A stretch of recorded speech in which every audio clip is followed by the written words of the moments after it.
Alors, il nous reste 2 interventions et je vais donner la parole à François-Xavier Coll, consultant énergie et bâtiment au CEDRE, pour nous guider encore, comment accompagner nos établissements et comment les aider à aller vers la sobriété. Alors, vous avez lancé une nouvelle offre énergie l'année dernière. Et, qu'est-ce qui marche pour baisser rapidement, tout simplement, sa consommation d'énergie? Alors, merci beaucoup. J'en profite tout d'abord pour souscrire à ce qui a été dit, ce qui est fait dans la DDEC du 95. Voilà, nous, on a aussi, via le CEDRE et donc les visites qu'on fait dans les établissements ailleurs en France, beaucoup de retours extrêmement positifs sur ce concours. Il y en a d'ailleurs un établissement de l'enseignement catholique qui a gagné l'année dernière le Cube d'Or, donc c'était à la Défense aussi. Voilà, donc c'est vraiment on ne pourra pas faire d'économie sans embarquer les usagers. En tout cas, on ne le fera pas au détriment des usagers. Ça, c'est vraiment un point qu'on veut souligner et qu'on voit au quotidien. Un deuxième point, donc je ne parlerai pas tant de contrat d'énergie, on en a un peu parlé, c'est très technique. Je rejoins complètement ce que disait Clarisse Valcaner sur ce sujet-là. C'est devenu extrêmement technique. Voilà, il y a différentes propositions des courtiers, il y a une offre au CEDRE qu'on a calibrée pour ressembler à ce que fait le public. Voilà, donc on est sur un modèle équivalent du public, ce qui peut éventuellement aider dans la partie négociation des forfaits, parce qu'effectivement, ils ont les mêmes contraintes d'achat que nous, ou le même mode d'achat, on va dire, que ce que nous, on met en place. Là, aujourd'hui, je voudrais plutôt vous parler chauffage, puisque le chauffage, c'est à peu près 75% de vos consommations d'énergie. On l'a entendu un peu dans les chiffres qui étaient donnés. Il s'avère qu'on a commencé à collecter un nombre important de données, justement via ces appels d'offres, auprès de 800 établissements scolaires, et qu'avec les consultants bâtiments du CEDRE, on va aussi beaucoup sur le terrain, donc on arrive à mettre de la chair derrière. Donc le constat qu'on fait, on a parlé de 20% avec QBES, donc c'est un peu la course à l'échalote. Moi, je vais vous annoncer 30%. Voilà. En faisant du pilotage sans investissement, en moyenne, je parle bien d'une moyenne sur l'enseignement catholique, enfin sur un échantillon d'un certain nombre d'établissements scolaires. Alors, comment on fait pour passer à la slide suivante? Voilà. On pense qu'il y a 36%, enfin 30%, on va dire, d'économies à aller chercher. Alors, je vous montre des courbes. C'est des choses, on parle beaucoup de plateformes de pilotage, etc. Ça, c'est des courbes, vous pouvez les obtenir gratuitement. Il n'y a pas besoin d'outils très évolués. C'est 3 vrais établissements dans les Hauts-de-France. C'est 3 établissements comparables. Ce n'est pas des bâtiments rénovés. Il n'y a rien de... Et avec des chaudières plutôt anciennes. Voilà, chaudière gaz plutôt ancienne. Rien de miraculeux. La courbe du haut, c'est un établissement moyen. Donc on voit très bien quand est-ce qu'il allume son chauffage, quand est-ce qu'il l'éteint. Si on mettait la température, ça monte et ça baisse en fonction de la température. Le deuxième établissement, juste en dessous, il pilote. C'est un pilotage un peu à la brute, pendant les vacances. Donc, concrètement, quand c'est les vacances, je coupe mon chauffage. Donc, vous repérez très facilement Noël, février, un petit pont au mois de... ça doit être lundi de Pâques. Et après, on ne voit pas trop les vacances d'avril, puisqu'elles sont... ils éteignent à peu près leur chauffage. Le troisième établissement, là, on pilote de manière un peu plus fine déjà. Non seulement j'éteins pendant les vacances, mais je fais aussi le week-end. Si le gros établissement avait fait la même chose... Enfin, le gros établissement. Si l'établissement moyen avait fait la même chose que l'établissement qui pilote de manière hebdomadaire, sa consommation, c'est moins 36%. Voilà, c'est des courbes réelles. On pourrait se dire, mais c'est pas pour moi, c'est trop compliqué. Des établissements à qui on montre ça, en fait, et on le voit là sur les vacances de la Toussaint, par exemple. J'ai 3-4 cas réels où, oui, ils ont mis un hors-gel pendant les vacances de la Toussaint et ils ont fait ce carré-là, enfin ce creux-là, et ils font -5, -6 sur l'année, juste en ayant éteint sur la Toussaint, par rapport à celui qui a allumé au moment de la Toussaint et qui n'a pas éteint pendant les vacances. Alors, je ne dis pas, quand je quitte mon établissement, je coupe le chauffage. Ce n'est pas aussi simple que ça. Néanmoins, le postulat de départ qu'il y a à retenir, c'est quand il n'y a personne dans l'établissement, il n'y a aucun besoin de chauffage. Le point de départ, c'est je n'ai pas de raison de mettre du chauffage dans un établissement qui est vide. Or, vos établissements sont vides 80% du temps. La nuit, le week-end, les vacances. Ça, c'est le postulat de départ. il y a plein de raisons où on va nous dire que oui, mais je ne peux pas, etc., parce que pour des raisons techniques. Ça, ce n'est pas nous qui le disons, mais il y a des études qui ont été faites, et en l'occurrence une qui a été faite par la Cato de Louvain sur le chauffage en milieu scolaire, donc on est vraiment dans notre thématique, qui redit ça. Quand il n'y a personne, le point de départ, c'est je coupe. Vous connaissez peut-être InCube, où il existe maintenant des bureaux d'études en gestion des usages. C'est ce même postulat de départ. Alors il y a plein d'idées fausses qui circulent encore et qui ont la vie dure et qui sont relayées de manière assez, notamment par nos chauffagistes, parce que c'est ce qui a toujours été dit. Ce qui a toujours été dit, c'est que couper le chauffage, en fait, quand je rallume, je consomme plus. Ces courbes-là vous montrent que ce n'est pas le cas. Il n'y a pas de relance particulière, et on le voit sur plein d'autres établissements. Il n'y a pas de surconsommation quand je rallume. Je n'abîme pas mes chaudières. Ça, ça a été montré, on le voit au quotidien. Donc ça, c'est pas vrai. Alors, il y en a une toute petite sur l'un, mais si on fait la somme, l'air sous la courbe, de ça, c'est insignifiant par rapport à la consommation qu'on peut avoir pendant les vacances. Et alors, ce qui est bien, c'est que ces méthodes-là, alors, entre guillemets, un peu brutales de couper, on y reviendra, ça peut être plus fin que ça. Plus je suis vieux, moins je suis isolé, plus ça marche. Pour une fois, c'est quand je suis un vieil établissement passoire que c'est le plus efficace. Parce que maintenir à 16 degrés une passoire pendant les vacances de Noël où il n'y a personne, ça coûte très cher. Voilà, donc un bâtiment tout neuf, je n'ai aucune perte. Si je coupe un week-end, comme de toute façon, il faut une allumette pour le maintenir à température, j'économise l'allumette. La deuxième idée fausse, c'est qu'un bâtiment chauffé, c'est nécessaire pour le maintenir sain. Alors je fais un grand retour arrière. Il y a 150 ans, aucun bâtiment n'était chauffé avec du chauffage central. Donc on a quand même réussi à maintenir des bâtiments longtemps sans chauffage central. Alors effectivement, il y a des petites. Ce qui est vrai, c'est qu'on ne descend pas, donc on est dans des choses concrètes, donc j'y vais, on ne descend pas en dessous de 12 degrés, sinon vous avez de l'eau qui suinte sur les murs. Le lundi à 8h, il faut qu'il fasse chaud dans la salle des profs et qu'il y ait du café, c'est vrai.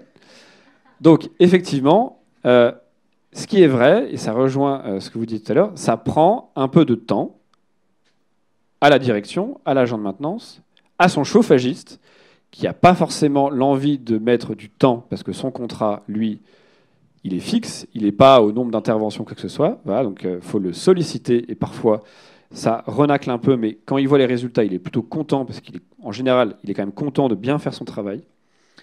Et il faut tester, il faut ajuster, il faut recommencer. C'est exactement ce que vous disiez. On arrive, on coupe, le matin il fait 17, personne ne râle. En fait, peut-être que les gens avaient un peu chaud, ils enlevaient leur pull, mais ils ne le disaient pas. Parce qu'on ne dit pas qu'on enlève son pull. Donc peut-être qu'il faut être à 17. Je mets à 16, ça commence à râler. Bon, je suis allé un peu trop loin, je remonte. Voilà, j'ai éteint le week-end, il fait 15 en arrivant le matin, il faut peut-être que je relance à 4h du matin pour y arriver. Donc ça, c'est vrai. Et vous allez me dire, mais oui, mais à 4h du matin, moi, je ne vais pas venir pour allumer le chauffage. Donc ça pose la question. Souvent, quand même, vous avez des chaudières, les vacances scolaires, on appelle son chauffagiste, il coupe, c'est pas difficile. Enfin, on met en hors-gel. Le vendredi soir, demander à son chauffagiste de revenir pour couper et revenir le lundi, légitimement, il ne sera pas forcément d'accord. Néanmoins, ça peut se programmer. Souvent, sur même des chaudières anciennes, on a des programmateurs qui existent. Et puis, si vraiment on n'a pas, on peut commencer à réfléchir à s'équiper. Donc là, on bascule.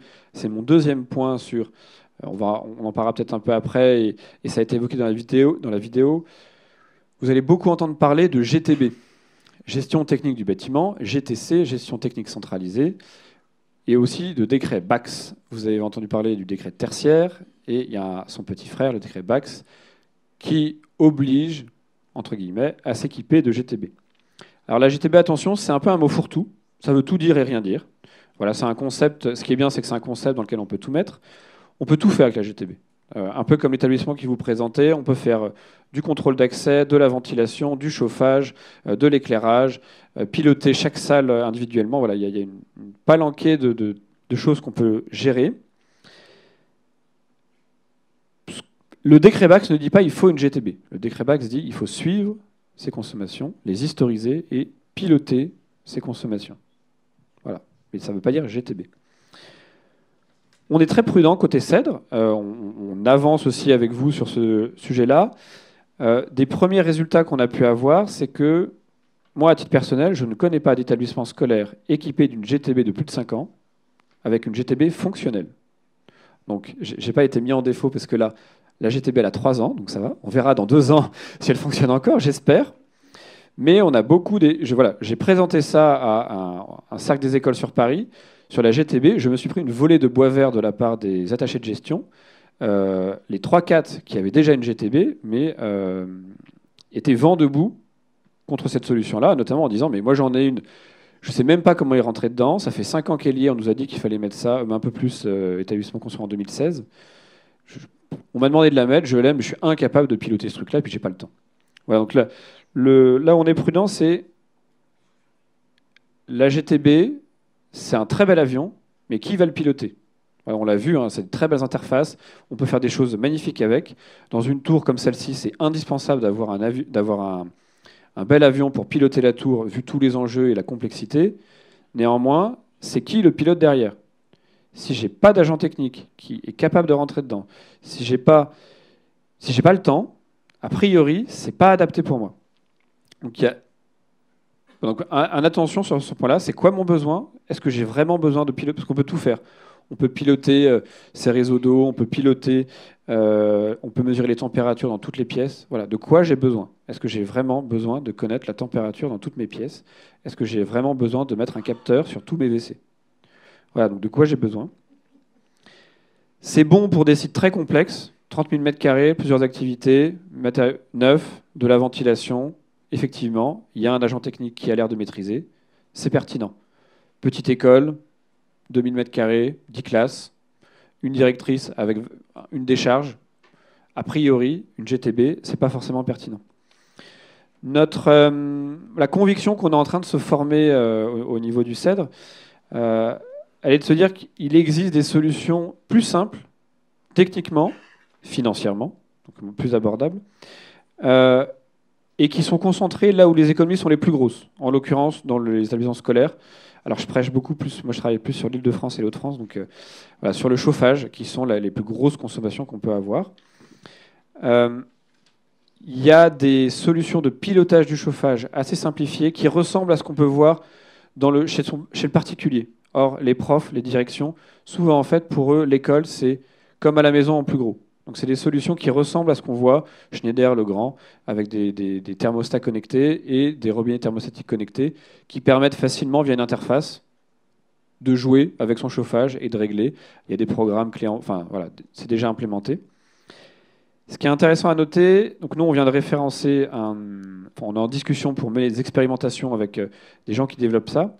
J'en cite un notamment qui vient d'installer ce système-là dans toutes les écoles primaires de Paris. Sachant que les forfaits, j'ai annoncé moins 30 en pilotant, les forfaits scolaires étant calculés souvent sur le public, toujours, sur le public, je ne suis pas forcément très juriste, se dire que 100% des écoles primaires parisiennes sont équipées de ce genre de système qui ne sont pas de la GTB, donc décret Bax. S'ils le font, a priori, ça veut dire qu'on peut faire pareil, on n'ira pas trop nous taper sur les doigts. Mais il y a un enjeu, du coup, à suivre ce qu'ils sont en train de faire. Ils viennent aussi, un autre, de signer sur tous les collèges du 78, ce même genre de système. Donc le public est en train de passer à l'action sur ces genres de choses. Et donc il y a un enjeu dans nos forfaits à ce qu'on arrive à tenir la distance. Je ne dis pas il faut investir, il faut regarder. Voilà, c'est mon point. Je fais d'ailleurs un appel parce que ces systèmes-là sur Paris, l'entreprise qu'on vient de référencer, elle a développé un lien avec les plateformes de gestion du public, dont j'ai oublié le nom, l'école directe et Charlemagne version publique. C'est-à-dire que leur système se connecte directement à cette plateforme-là sur le planning des salles. Ils recherchent, petit appel, un établissement privé pour faire la même chose avec école directe et Charlemagne, je crois, l'interface derrière. Voilà, donc, parce qu'aujourd'hui, ils ont du mal à pénétrer ce type d'établissement-là. Donc voilà, donc on recherche avec eux un établissement pilote. J'ai quelques contacts déjà, mais s'il y en a qui ont envie l'idée n'est pas de payer, hein, mais c'est simplement de manifester un intérêt, on recherche pour dupliquer ce genre de système qui a l'air de bien marcher dans le public. Dernier point, ça rejoint ça, parce qu'on parle beaucoup de travaux d'économie d'énergie. Donc on a parlé Ouais, vous entendez tous, il faut s'isoler, il faut changer de chaudière, etc. On a un certain recul maintenant avec... nous, on a analysé une centaine d'audits énergétiques réalisés sur des bâtiments scolaires. Ce qu'on commence à voir, on avait déjà un peu une idée, mais on est surpris du fait que ce soit quasi systématique. Euh, Croire que c'est en faisant des travaux très lourds que vous allez sauver votre trésorerie est une erreur. Les travaux très lourds, isolation par l'extérieur, changement des fenêtres, etc., les temps de retour sur investissement sont supérieurs à 30 ans, quasi systématiquement, dans tous les audits qu'on peut voir. Donc c'est l'économie sur ma facture, au bout de combien de temps elle va payer l'investissement. Fenêtre, isolation par extérieur, isolation intérieure, 30 ans. Isolation toiture-terrasse, isolation des combles, souvent en rampant je parle, on peut arriver à 15 ans. Changement de chaudière, 7-15 ans. En dessous de 5 ans, on va retrouver GTB, pilotage du chauffage, action de sobriété. Alors là, c'est zéro, hein, c'est immédiat. Ça ne coûte rien et c'est immédiat. Voilà, donc c'est isolation simple aussi. Voilà, on a parlé de tout, calorifugage, isolation des combles, les fameuses isolations à 0 € qu'on a pu voir même chez le particulier. Voilà, il y a des choses comme ça, simples, pas très chères, qui ont des temps de retour sur investissement en dessous de 5 ans. Voilà, c'est vraiment sur le pilotage des équipements où on retrouve ça. Par contre, ce qui est vrai, c'est qu'on ne peut pas se poser la question d'une rénovation dans son bâtiment sans regarder la question énergétique. Ce serait une erreur.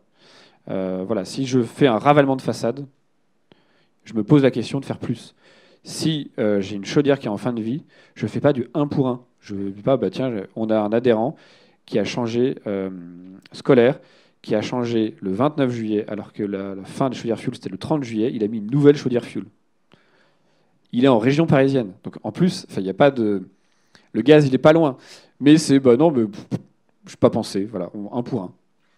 Voilà. Et donc ça, c'est des... Et même, j'ai du gaz, ma chaudière est en fin de vie, je me pose la question. Alors peut-être que je repartirai sur du gaz, mais au moins je me pose la question. Je fais un ravalement de façade, est-ce que je peux faire plus? Bon, c'est de la brique, c'est de la pierre de taille, non, je ne peux rien faire. Je n'ai pas le droit. Mais il y a plein d'établissements où on peut faire des choses. Ouais, donc il y a des expérimentations qui se montent. L'enseignement agricole privé du nord de la France, par exemple, est en train de lancer avec une opération d'isolation en masse de tous les bâtiments scolaires dépendants de l'enseignement des Hauts-de-France agricole. Avec une entreprise, un architecte, on passe les 15 établissements en revue, 2 millions d'euros de subventions de la part de l'Europe. Voilà, donc il y a des choses qui se mettent en place. Donc ça, faut aussi qu'on arrive à avancer avec ça. Voilà, j'en ai terminé.